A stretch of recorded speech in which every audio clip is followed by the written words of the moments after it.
Start thinking differently about your online target audience. Try to think of it, although now it does very much still consist of humans doing their own researching and clicking. Start to try to think of it as optimizing for robot decision making. Basically, you'll have an intermediary in between you and your target human. Think of it like going to book a doctor's appointment. You don't call up and speak to the doctor directly and say, hey, Dr. So-and-so, I'd like to see you next week. You go through the staff, right? You have to go through the staff to get the appointment with the doctor. That's how I think everyone should start thinking about their human target audience. There will be this intermediary step of the AI agent that you have to go through to get to them. So you must start optimizing to get those recommendations from those agents.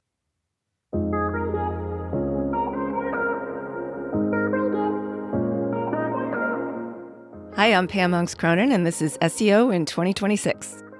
And what's your number one SEO tip for 2026? My number one tip for SEO in 2026 is to start preparing for an AI-first future where the AIs are your primary target audience, not humans. So are AIs going to be buying your stuff in the future? Is that what you're saying?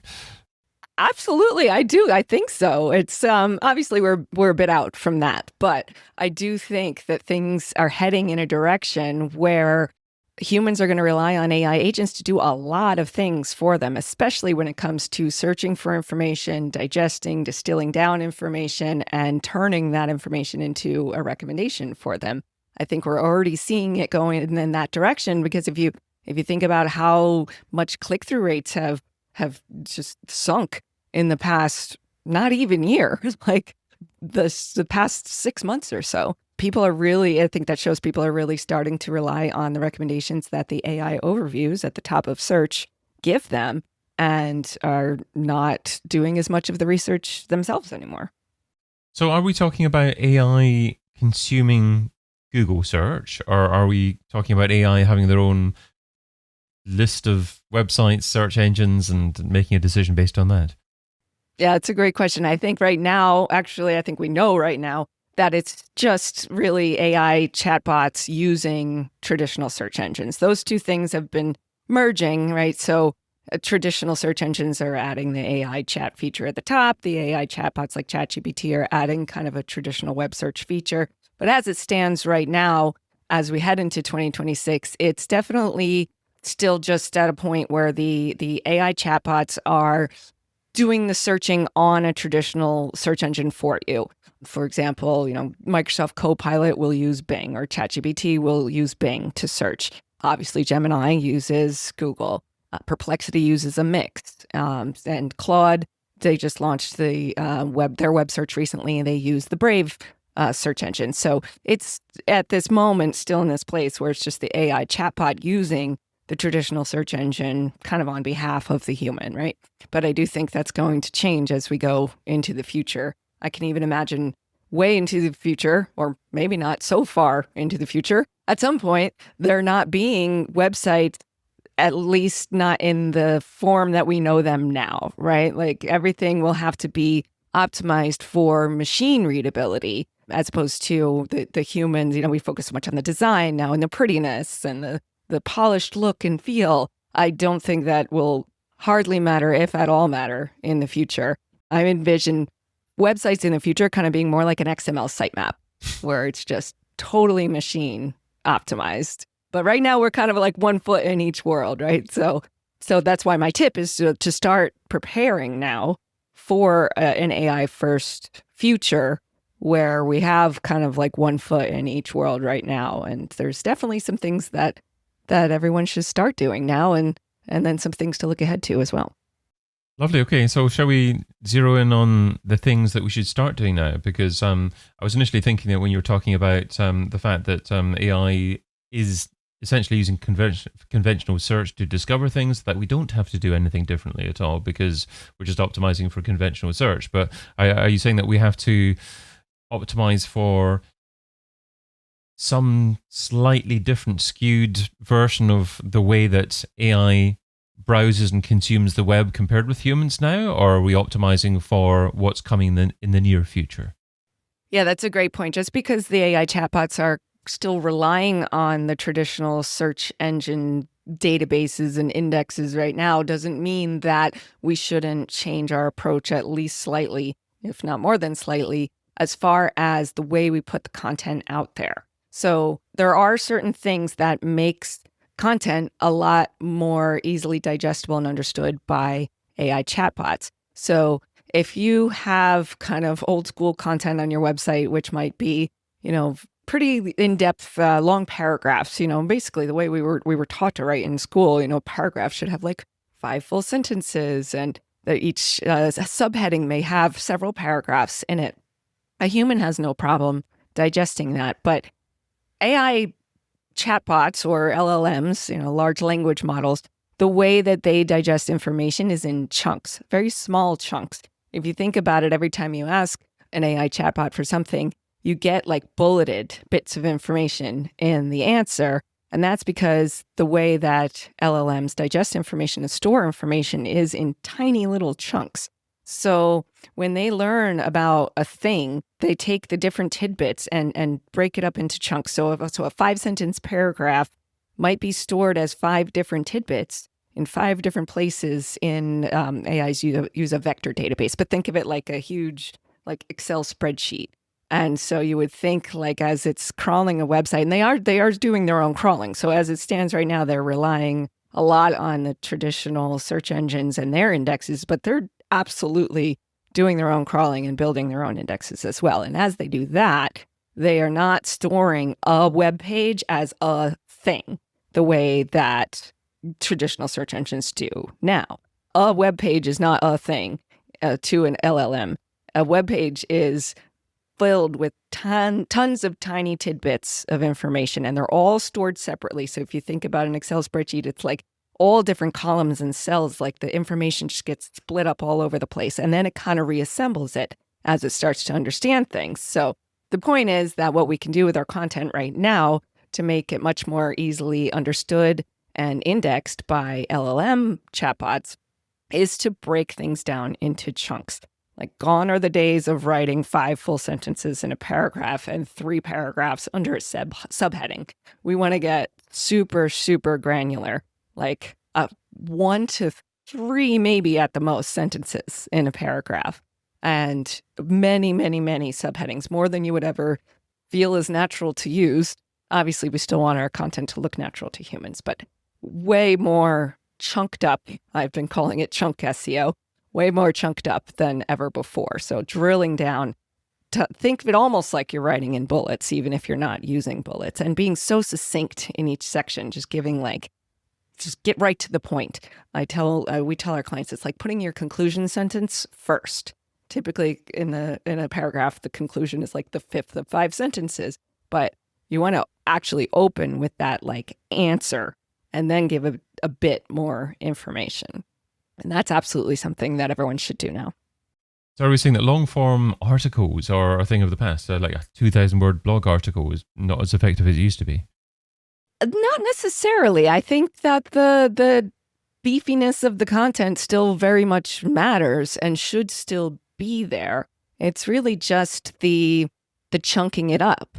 We have 2 clients in particular that were really good at like very quickly diving in on accepting our new recommendations for this whole like chunk SEO thing that I've been talking about. And the difference between those two, they have very similar like age of their websites and other metrics. But the difference is that one, their content is much longer than the others. So although they've been rewriting their content and restructuring it in this very granular, chunked up way that we've been telling them to do, one is outperforming the other in AI search.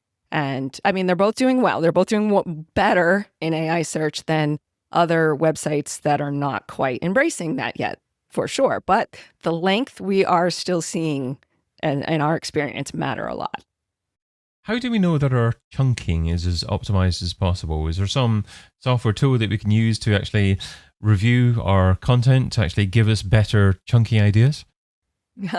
Interesting point.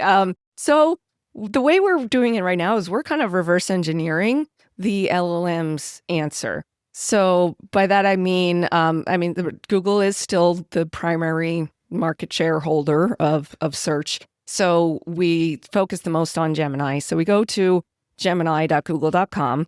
Now, Gemini is the LLM that powers the AI overviews at the top, but you do get a more in-depth answer if you go to Gemini directly and chat with it like ChatGPT.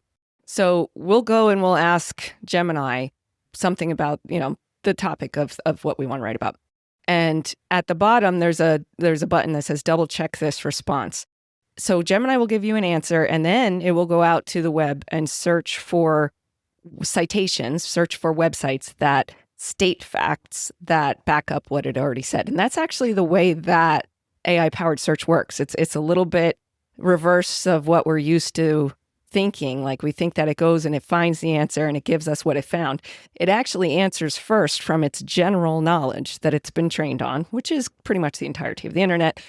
But it answers just from its general knowledge first. And then it goes and looks for websites to back up what it's saying.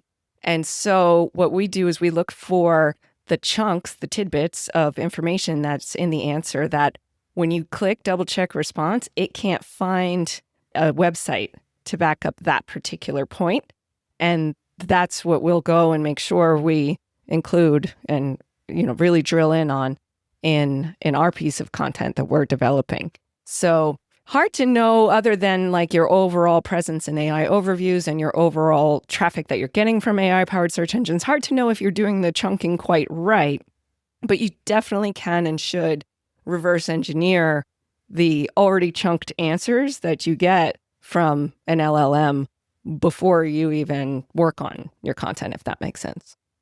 So what does this mean for the ideal format of writing FAQs, an FAQ section in your website? Because perhaps 4 or 5 years ago, a better way to do it would be to have longer form content for each question, and to perhaps have some table of contents on an individual page, and then each answer would be perhaps a different blog article, giving you an opportunity to actually rank for the different questions. But perhaps nowadays, I guess you're saying that there should be shorter form content maybe on the same page. Well, so FAQs and tables of contents are both absolutely loved by LLMs. That helps them understand things, and that's kind of the format they like to store information and answer with, that very kind of chunked up nature. So an FAQ being like typically kind of short question and answer is a great structure to add to existing content, particularly like product or service-based higher intent content, commercial content. Adding FAQs is great there in the short form, but to beefy content that's beefy already. And then to longer content, adding the table of contents is the ones with the anchor links where it hops down to that subheading of the article is very, very good for AI-powered search as well. Now, the length, like we were talking about with one full blog article being the answer to a single FAQ, I think that can still very much apply, but there's always going to be sub FAQs within the FAQ. So if you think of it like a parent question with child questions under it, basically think about the people also ask, right? So you type a question into Google and you go to the people also ask section. That's kind of how the LLMs like to do things too. They either throw in those extra tidbits, or they prompt you at the end with like, would you like me to tell you why this is a part of this bigger picture, and drill down. So again, like getting really granular. So I think that probably yes, to your point, the days of a blog article being like a single question in the title and a bunch of paragraphs as the answer, probably not so much a great structure anymore, except if you do chunk that down. So if you have a bunch of articles that are like one FAQ and a long article as the answer, break it up into kind of sub FAQs and, add the table of contents at the top. So having both the table of contents and the FAQs together is even better. And you also say brands must optimize not just for visibility, but for influencing AI decision-making. Obviously, that's because AI agents are going to act on behalf of humans and decide whether or not to actually purchase something in the future. But how do you optimize for AI decision-making? Yeah, great question. So getting back to thinking way ahead, first, I think it's important to point out the difference between an AI chatbot and an AI agent. These terms get thrown around a lot and kind of like can sound very similar in meaning, but they're actually quite different. The AI chatbots just chat with you and give you information, just distill and summarize information and knowledge. An AI agent actually can be autonomous in that it can make decisions and do actions on its own. So that's the big difference. Like if you go to ChatGPT and you're not in agent mode and you tell it to do something, it really can't do it for you other than maybe like make me a picture. But if you told it to, go research the best flights in next September to XYZ country and book it for me, ChatGPT can definitely not do that for you, but an AI agent could. It can not only distill and summarize the information like a chatbot, but then it can take those extra 2 steps. It can make decisions and perform actions. So I do think we're definitely looking at a future as futuristic and weird as it may sound right now. This is how technology goes, right? I do think within our lifetimes, we will see AI agents making decisions for humans and making purchase decisions. So I do think we're heading towards, like I said before, this world where maybe websites don't even look like what they do to us now. They're not necessarily the same thing. It's kind of more of a portal into feeding information in machine-readable format to an AI agent and helping influence its decision-making.